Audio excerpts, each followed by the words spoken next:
Hello students, I am Dr. Lalita from Hari Science and Maths Academy. Today we are going to discuss the maths next chapter, that is linear equations in one variable. Before discussing this chapter, let me introduce the term what is equation. Equation क्या होती है? Equation एक ऐसी statement है जिस equality statement means it contains the equal sign. ठीक है, equation का मतलब है कि एक इक्वालिटी स्टेटमेंट जिसके अंदर आपके क्या होंगे, वेरिएबल्स भी होंगे, नंबर्स भी होंगे. वेरिएबल एक ऐसी टर्म है, ठीक है, यहां लिखा है वेरिएबल. वेरिएबल जो होता है that doesn't have any constant value, जिसकी कोई एक फिक्स वैल्यू नहीं होती. जैसे 2 जो है वो एक कांस्टेंट नंबर है, ठीक है, उसको आप कहीं पर भी रिप्रेजेंट करोगे तो it means it is having the value 2. वो 2 ही वैल्यू है. अगर 2 टॉफीज हैं आपके पास, 2 टॉफीज हैं, तो वो काउंट 2 ही होंगी. बट वेरिएबल, अगर मैंने वेरिएबल लिखा let the variable is x, इस x की वैल्यू कुछ भी हो सकती है. This is variable. वेरिएबल को हम कभी कभार जो है वो लिटरल्स भी कह देते हैं. क्या कह देते हैं? लिटरल्स भी कह देते हैं. इसकी कोई फिक्स वैल्यू नहीं है, ठीक है. इसकी वैल्यू 2 भी हो सकती है, 3 भी हो सकती है, 4 भी हो सकती है, depending upon this equality statement. Equality statement के ऊपर जो है वो इस वेरिएबल की वैल्यू जो है वो डिपेंड करती है. तो इक्वेशन क्या हुआ? इक्वेशन है ए statement of equality which contains one और मोर वेरिएबल्स. जिसमें क्या हो, एक ऐसी स्टेटमेंट जिसमें जो इक्वालिटी है, जिसमें क्या है, इक्वल है, और जिसके अंदर एक या एक से ज्यादा वेरिएबल जो है वो क्या करता है, एग्जिस्ट करता है. बट जैसे कि नाम है चैप्टर का linear equation in one variable, तो यहां पर सिर्फ वेरिएबल क्या होगा, एक ही वेरिएबल होगा, एक से ज्यादा वेरिएबल नहीं होगा इस पर्टिकुलर चैप्टर के अंदर. बट वैसे जो है वो हमारा इक्वेशन के अंदर एक से ज्यादा वेरिएबल हो सकता है. अब लीनियर इक्वेशन की बात करें. लीनियर इक्वेशन क्या होती है? जहां पर वेरिएबल की हाईएस्ट डिग्री जो है दैट इज 1, वो क्या हो, 1 हो, that equation is known as linear equation. Suppose मैंने एक स्टेटमेंट लिखी 3x plus 2 is equal to 8, ठीक है. अब यहां पर 2 इज ए कांस्टेंट वैल्यू, 2 जो है वो एक कांस्टेंट वैल्यू है, 8 जो है वो एक कांस्टेंट वैल्यू है, उसकी वैल्यू चेंज नहीं होगी. बट यहां जो मैंने ये x लिखा है दिस इज अ वेरिएबल, इसकी वैल्यू चेंज हो सकती है depending upon this equality sign. अगर मैंने यहाँ 8 लिखा है तो इसको अगर मैं सॉल्व करूंगी तो मे बी इसकी सम कुछ वैल्यू आए. अगर मैं यहाँ कांस्टेंट की वैल्यू चेंज कर देती हूँ तो इस वेरिएबल की वैल्यू जो है वो क्या हो जाएगी, चेंज हो जाएगी. अब x की हाईएस्ट डिग्री या पावर की अगर हम बात करें तो वो कैसे लिखा जाता है? स्क्वायर के केस में हमने लिखा था कोई नंबर है n, तो n है तो उसकी पावर क्या होती है स्क्वायर के केस में? 2 होती है. तो this is known as the degree of the variable. ये क्या कहलाती है?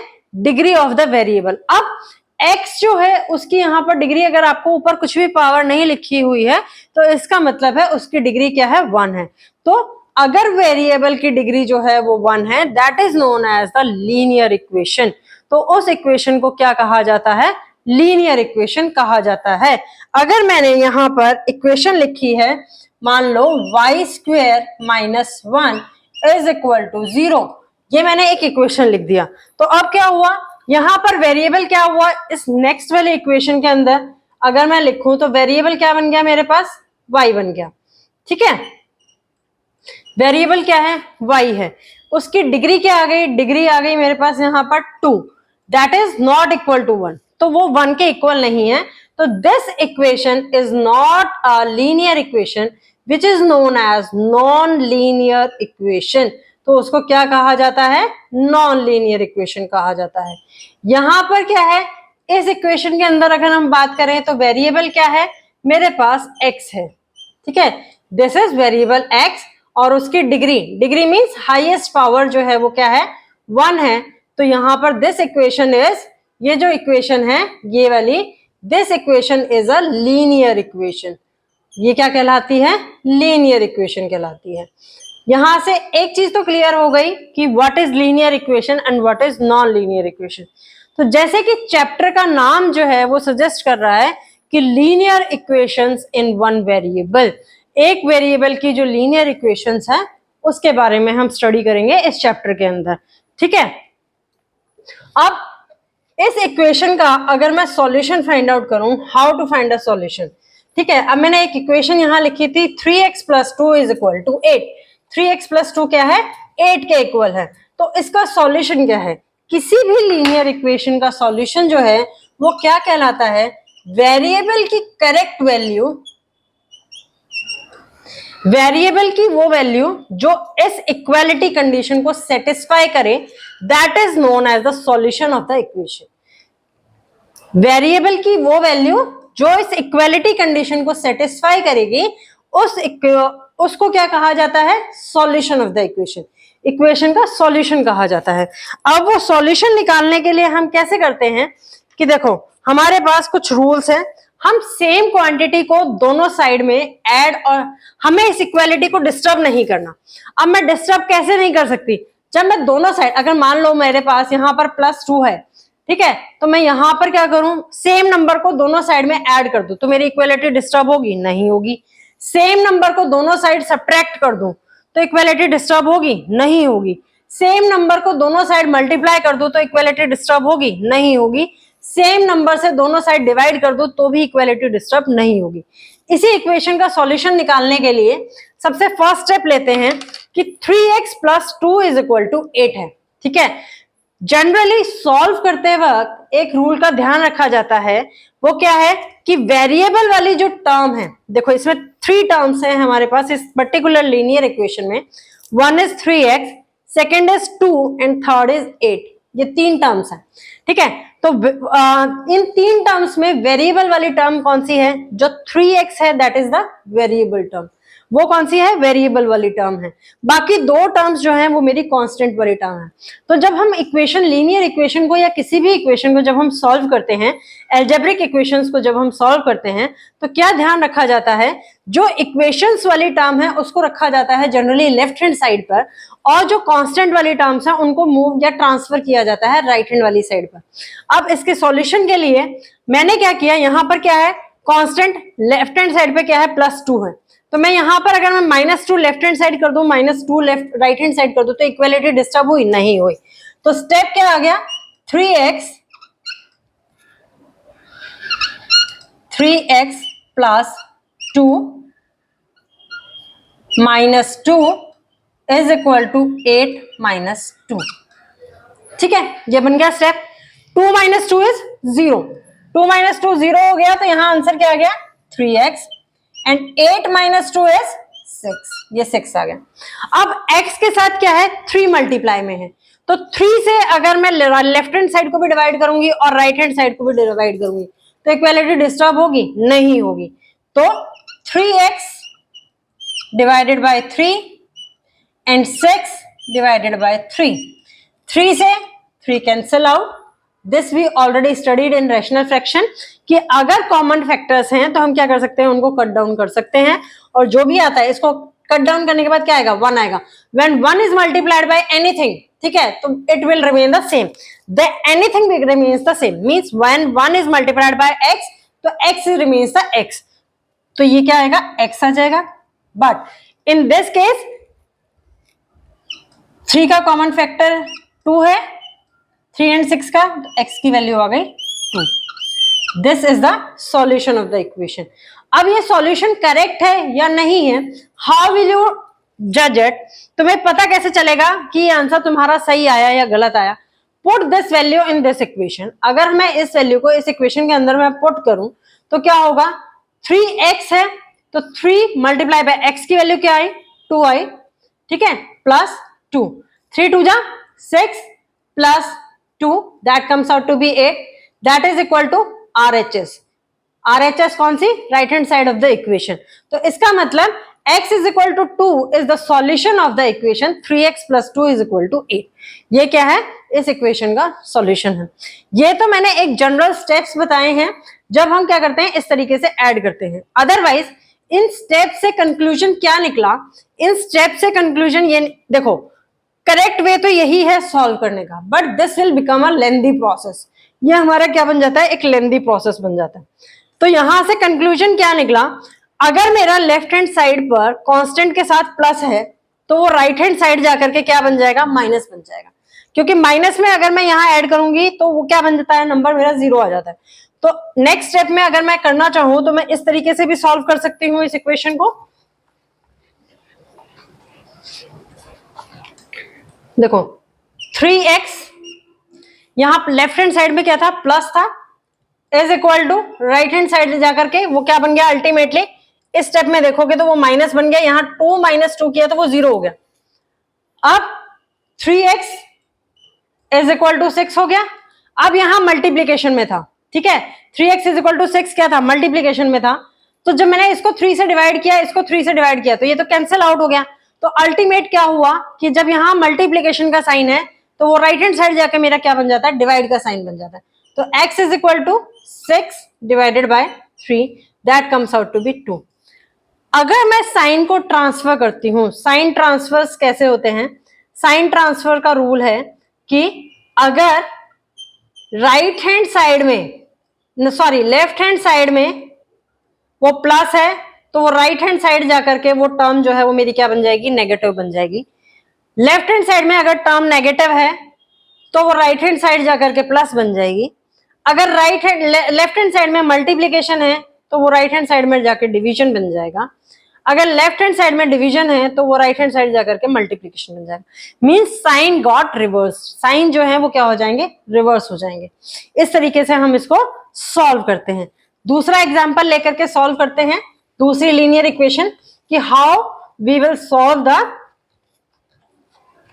Linear equation using this sign transfer. ये साइन ट्रांसफर लेकर के कैसे सॉल्व करते हैं, उससे आंसर्स जो हैं वो भी आपके क्या हो जाएंगे, बहुत जल्दी आ जाते हैं। Now the question is 1/3x minus 5/2 is equal to 6। ये एक लीनियर इक्वेशन है, ठीक है। अभी मैंने क्या बताया, जो वेरिएबल वाली टर्म है वो हम कहाँ रखते हैं, लेफ्ट हैंड साइड पे रखते हैं, और जो कांस्टेंट वाली टर्म्स हैं, अभी मैं कौन सी लीनियर इक्वेशंस की बात कर रही हूँ, उन लीनियर इक्वेशंस की बात कर रही हूँ जिसमें वेरिएबल जो है वो कहां पर है, लेफ्ट हैंड साइड वाली टर्म में ही है, राइट हैंड साइड में कोई लीनियर इक्वेशन नहीं है, वेरिएबल टर्म नहीं है। तो उस केस में वेरिएबल टर्म जो है वो हम कहां रखेंगे, लेफ्ट हैंड साइड में रखेंगे। रेस्ट जो कांस्टेंट वाली टर्म है वो कहां जाएंगी, राइट हैंड साइड में जाएंगी। तो 1/3x, यहां माइनस साइन था, दूसरी साइड जाकर के वो क्या हो जाएगा, प्लस का साइन हो जाएगा, 6 प्लस 5/2। अब 6 के नीचे मेरे पास डिनोमिनेटर में कुछ भी नहीं है, तो it means it is having the value 1, क्योंकि जब भी आप किसी नंबर को 1 से डिवाइड करते हो तो नंबर क्या आएगा, आंसर क्या आएगा, नंबर इटसेल्फ। तो अब इनका एलसीएम लेकर के अगर आप सॉल्व करेंगे तो क्या आएगा, 2 एलसीएम आएगा, this is 12 and this is 5 and answer comes out to be 17/2, ठीक है। This is 1/3x। 1/3x जो है वो सॉल्व करके क्या आ गया, 17/2 आ गया। अब x के साथ मल्टीप्लीकेशन में क्या था, 1/3 था, ठीक है। तो ये क्या बन जाएगा, 17/2 दिस डिवाइडेड बाय 1/3, यही होगा। x के साथ मल्टीप्लीकेशन में था 1/3, दूसरी साइड जाएगा तो वो डिवीजन में चला जाएगा। जब रैशनल नंबर के, हमने रैशनल नंबर वाले चैप्टर में पढ़ा था, जब हम डिवीजन को यहां मल्टीप्लीकेशन में कन्वर्ट करते हैं तो क्या होता है, जो डिवीजन के साइन के बाद का जो नंबर है, यानी कि जो डिवाइजर है, उसमें क्या हो जाता है, रिवर्स हो जाता है। न्यूमरेटर जो है वो डिनोमिनेटर बन जाता है और डिनोमिनेटर जो है वो न्यूमरेटर बन जाता है। तो x comes out to be 17/2 multiply by 3/1, यही आएगा, ठीक है। 17 3 जा 51 डिवाइडेड बाय 2, तो x का जो वैल्यू है that comes out to be 51/2, ठीक है। अगर आपको इसे चेक करना है तो इस इक्वेशन के अंदर अगर हम पुट करेंगे तो हमारा आंसर आएगा 1/3, x की वैल्यू क्या आई थी, 51/2 minus 5/2, this is the left hand side of the equation, ठीक है। अब this is comes out to be 51/6 minus 5/2। LCM लोगे तो एलसीएम क्या आएगा, 6, ये 51, दिस इज माइनस 15, 51 में से 15 माइनस किए, this comes out to be 36 answer. 36 को जब 6 से डिवाइड करोगे तो it comes out to be 6, that is equal to RHS. It means your answer is 100% correct, that X is having value 51/2. This is the solution of the equation. Now we will try the next equation. Now the next equation is x plus 2 plus x by 3 minus x by 4 is equal to 7. In this, इस equation के अंदर अगर मैं left hand side में देखूं तो सारी मेरे पास क्या है, वेरिएबल टर्म्स है।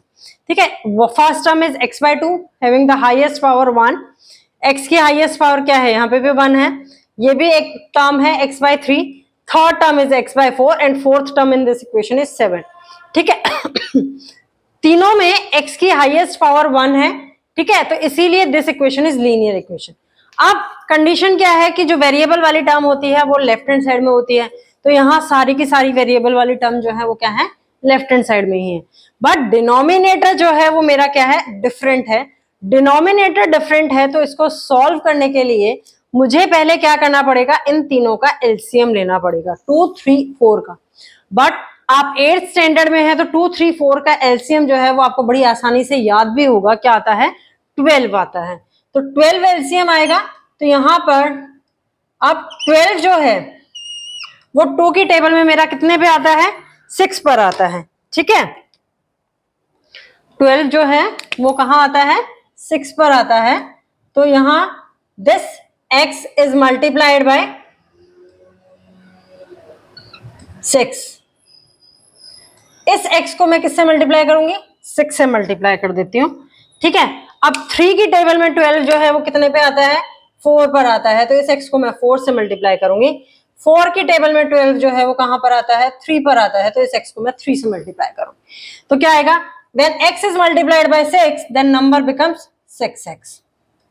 ठीक है, when x is multiplied by 4 then it becomes 4x, and when x is multiplied by 3 it becomes 3x.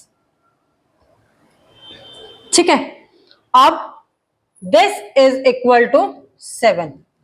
ये किसके इक्वल है, 7 के इक्वल है। ठीक है, तो वो मैंने लिख लिया 7 के इक्वल है। अब इसको सॉल्व करते हैं।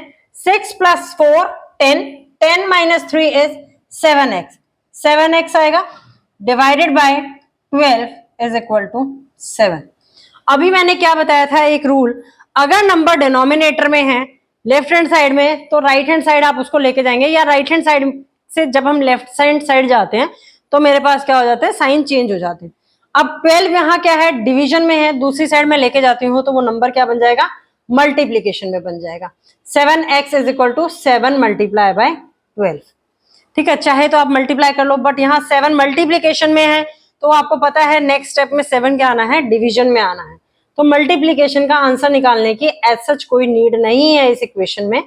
दिस इज डिवाइडेड बाय 7, 7 से 7 कैंसिल आउट, तो आंसर जो आया x is equal to 12। Solution of the equation is x is equal to 12। अब चेक करते हैं कि ये सॉल्यूशन जो है वो एग्जिस्ट करता है या नहीं करता है। व्हेन 12 x की वैल्यू को 12 को 2 से डिवाइड किया, प्लस 12 को 3 से डिवाइड किया, माइनस 12 को 4 से डिवाइड किया। ऐसा नहीं है कि आप लेफ्ट हैंड साइड और राइट हैंड साइड दोनों जगह इक्वेशन पुट करके चलें और आपका सॉल्यूशन निकलेगा। इन पर्टिकुलर लीनियर इक्वेशन जिसमें एक साइड आपको वेरिएबल दिया हुआ है, आपको क्या करना है, एक साइड लेके चलनी है और प्रूफ करना है कि दूसरी साइड का आंसर जो है वो वही आ रहा है। 12 divided by 6 plus this is 4 and this is 3। 6 plus 4 10 minus 3 is 7. This is equal to RHS. ये क्या है, राइट हैंड साइड के इक्वल है, तो it means x is equal to 12 is the solution of the equation. ये क्या है, ये वाला तरीका है चेक करने का कि आपका आंसर सही है या गलत है, और ये जो तरीका है ये है आपको सॉल्यूशन फाइंड आउट करने का कि सॉल्यूशन जो है वो इक्वेशन का क्या होगा। ठीक है, अब एक और इक्वेशन हम लेते हैं। नेक्स्ट इक्वेशन इज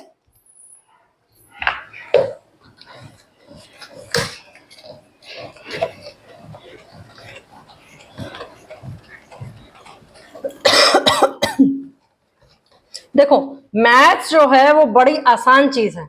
आप कान को चाहे ऐसे सीधा पकड़ो चाहे ऐसे घुमा के पकड़ो, आंसर आपका सेम ही आना, चाहे आपने ऐसे पकड़ा चाहे आपने ऐसे घुमा के पकड़ा, पकड़ा तो आपने कहा नहीं है, ठीक है।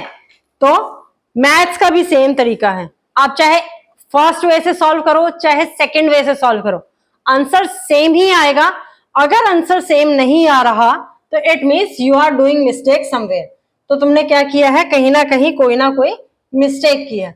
अब नेक्स्ट इक्वेशन जो है that is 2/3 x minus 5 minus 1/4 x minus 2 is equal to 9/2.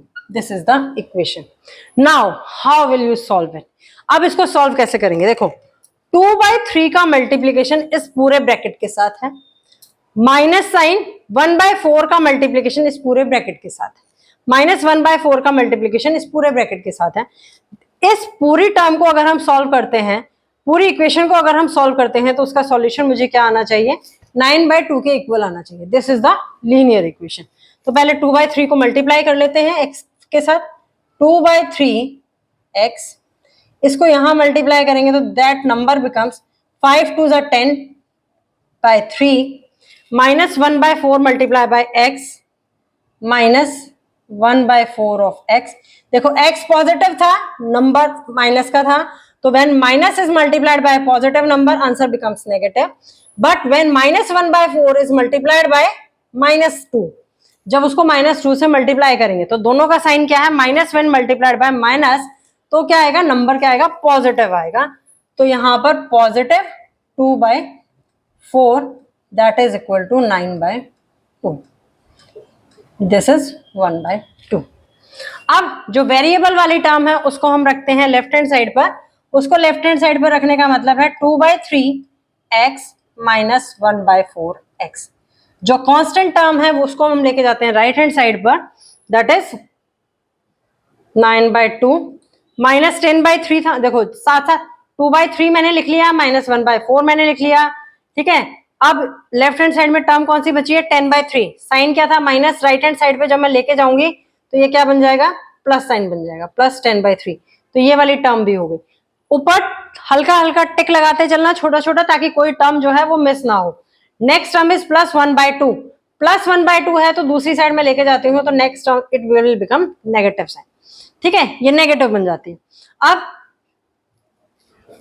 इस तरफ एलसीएम लेते हैं, 3 और 4 का LCM, it will comes out to be 12, ये 12 आएगा। 12 आएगा तो मुझे क्या करना पड़ेगा, इस नंबर को 4 से मल्टीप्लाई करना पड़ेगा, इस नंबर को 3 से मल्टीप्लाई करना पड़ेगा, 4 2 8x, दिस इज 8x, ठीक है, एंड दिस इज -3x। अब यहां पर अगर मैं एलसीएम लेती हूं तो 2 और 3 का एलसीएम जो है that comes out to be 6, वो 6 आता है, 6 आएगा तो इसको मुझे क्या करना पड़ेगा, 3 से मल्टीप्लाई करना पड़ेगा, इसको 2 से मल्टीप्लाई करना पड़ेगा, इसको 3 से मल्टीप्लाई करना, यही करना पड़ेगा। 9 3 27 plus 10 multiply by 2 is 20 minus 3, 8x minus 3x is 5x divided by 12, 27 minus 3 is 24, 24 plus 20 is 44, this is divided by 6, ठीक है, हो गया। अब 5x by 12 आया, ठीक है, नेक्स्ट स्टेप में यहां लिखती हूं क्या होगा, 5x by 12 is equal to 44/6, ये लास्ट स्टेप था जो नीचे आ रहा था। अब 12 यहां डिवीजन में है, इस तरफ जाएगा तो मल्टीप्लीकेशन में, 5 यहां क्या है, डिवीजन में, मल्टीप्लीकेशन में है तो इस तरफ जाएगा तो क्या हो जाएगा, डिवीजन में। तो x की वैल्यू जो आएगी that comes out to be 44/6 multiply by 12/5, यही होगी। या फिर मैं ये कह सकती हूँ x के साथ यहाँ मल्टीप्लीकेशन में रैशनल नंबर क्या है, 5/12, तो यहां जब मैं इसको डिवीजन में लेके जाऊंगी तो this step becomes x is equal to 44/6, this is divided by 5/12, ठीक है। जब इस डिवीजन साइन को मैंने मल्टीप्लीकेशन में कन्वर्ट किया तो ये नंबर जो है वो क्या हो गया, रिवर्स हो गया, वो नंबर रिवर्स हो गया तो ये क्या आ गया मेरे पास 2, x comes out to be 88/5, this is the answer of the solution, ठीक है, ये आंसर है इक्वेशन का। इक्वेशन का ये सॉल्यूशन आएगा। अगर क्वेश्चन के अंदर दिया है कि verify your solution is correct और whether check the result which you obtain satisfy the equation, पहले या तो हमें चेक करने को कहा जाए, तब आपको ये x की वैल्यू पुट करके चेक करना है। ठीक है, अगर चेक करने के लिए नहीं कहा जाता तो कोई जरूरत नहीं है चेक करने के लिए, आप सॉल्यूशन निकालो, दैट इज इनफ, वो इनफ है। ठीक है तो इस बेसिस पर आप इक्वेशन को सॉल्व करने की कोशिश करो। आपके पास होंगे क्वेश्चंस इसके लिए आपकी टेक्स्ट बुक के अंदर। If you find any difficulty, अगर आपको कोई डिफिकल्टी लगती है तो please post the question in the comment box, I will provide you the solution. This is all about today's lecture. Please like, share and subscribe the channel for the video notification. Your one share means a lot for the channel. Thank you.